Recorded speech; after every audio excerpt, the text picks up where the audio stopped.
Olá, irmãos. Nós estamos passando por um período turbulento de consequências imensuráveis. Mas isso já aconteceu antes, outras situações semelhantes aconteceram antes durante a história da humanidade. A humanidade já enfrentou a peste negra, já enfrentou guerras, já enfrentou crises de alimentos, crises econômicas, e essa não vai ser com certeza a última vez que vai haver uma questão de tribulação que envolverá o mundo inteiro.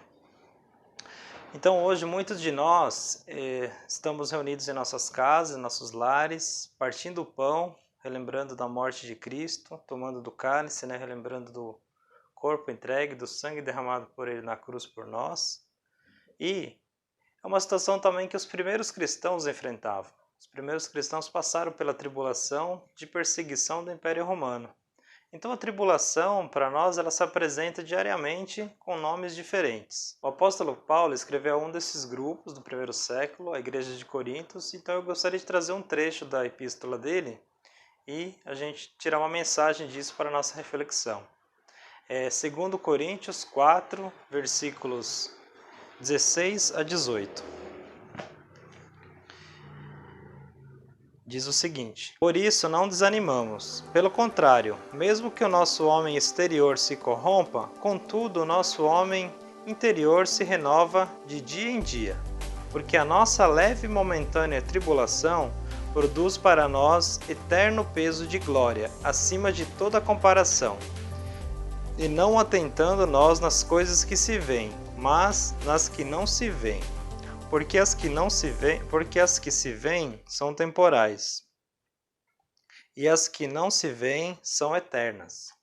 Então o apóstolo Paulo começa falando sobre não desanimamos, por isso não desanimamos. Interessante que ele fala por isso, então esse por isso está se referindo aos versículos 7 a 15, os versículos anteriores neste mesmo capítulo, que falam sobre o quê? Falam sobre o poder que Paulo tinha, que não dependia dele, o poder vinha de Deus. E ele é forte porque depende de Deus. Sua disposição em suportar os sofrimentos ela é motivada pela ressurreição de Cristo. Pela crença da ressurreição de Cristo é o que dá a Paulo o poder para ele enfrentar os seus sofrimentos diariamente. E ele traz a seguinte palavra: por isso não desanimamos. Desanimar, a palavra desânimo, ela é a junção de duas palavras, des mais ânimos, do latim animus, que significa des, sem, ânimos, alma, sem alma, ou, traduzindo literalmente, sem vida. Desânimo não diz respeito ao corpo, então, e sim à alma. O corpo cansa, a alma desanima. E Paulo diz que a gente não tem que desanimar, por isso não desanimamos. Olha o que ele continua no versículo, restante do versículo. Por isso não desanimamos, pelo contrário, mesmo que o nosso homem exterior se corrompa, contudo o nosso homem interior se renova de dia em dia. Então o que Paulo está querendo falar com isso? Que ele fala que o corpo se desgasta, mas o espírito se renova.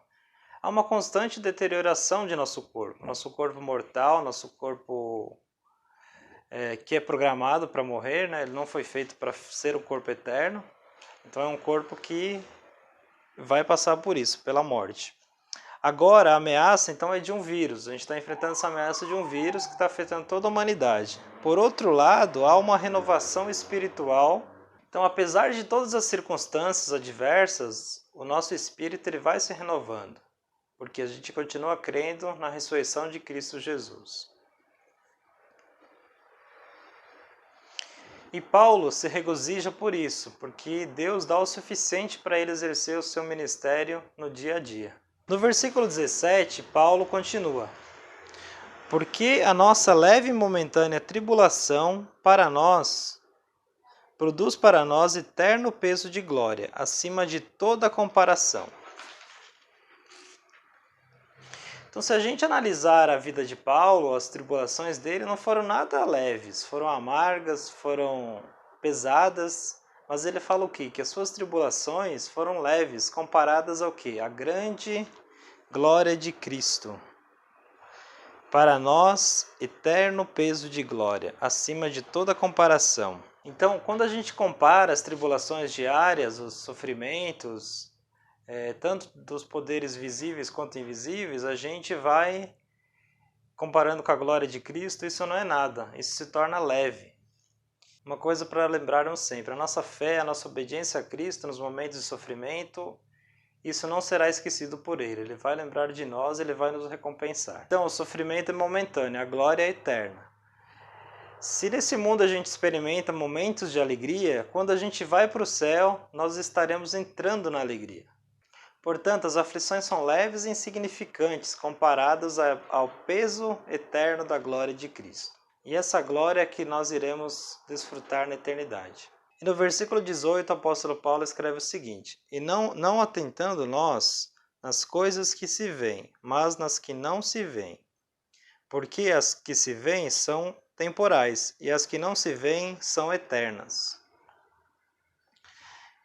Então o apóstolo faz uma comparação entre duas coisas, dois tipos de coisas, as que se veem, que podem ser vistas por nossos olhos, e as que não se veem, ou seja, as que estão ocultas dos nossos olhos humanos, as que a gente pode ver, vamos dizer assim, pelos olhos da fé. E ele usa essa palavra, atentando. Atentando significa não apenas estar atento, mas considerar algo importante. Isso é o que o apóstolo quis dizer. Então ele separa nessas duas categorias. As coisas que a gente vê com os nossos olhos, elas não são o alvo de nossa existência. Elas não foram alvo da existência do ministério de Paulo. Elas eram elementos secundários. E o que eram essas coisas? Os sofrimentos, as dificuldades, as provações. Isso que a gente tem no nosso dia a dia. Não somente com o coronavírus, mas no nosso dia a dia a gente tem as situações.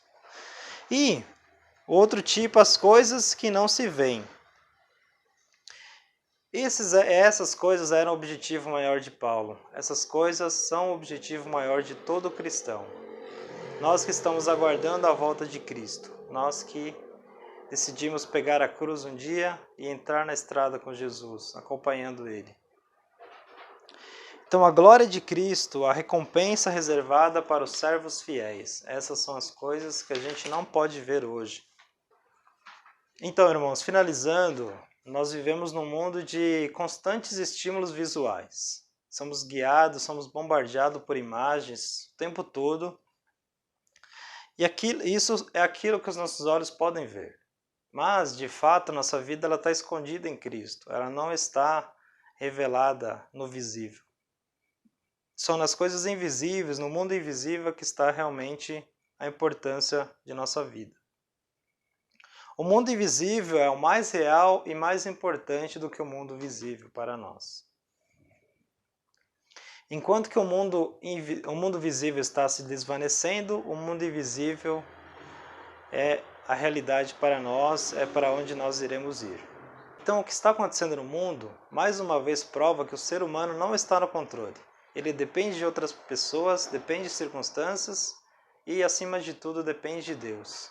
Então, para nós é tempo de refletir, tempo de amar, tempo de cuidar de nossas famílias, nossos amigos, mas principalmente também refletir. Será que estamos amando de verdade? Será que estamos cumprindo com o mandamento de Jesus, de amar uns aos outros? Cumprindo com o dever de cristão neste mundo? Então lembre-se disso, o que os nossos olhos não veem, nós conseguimos enxergar pelos olhos da fé. Que Deus nos abençoe.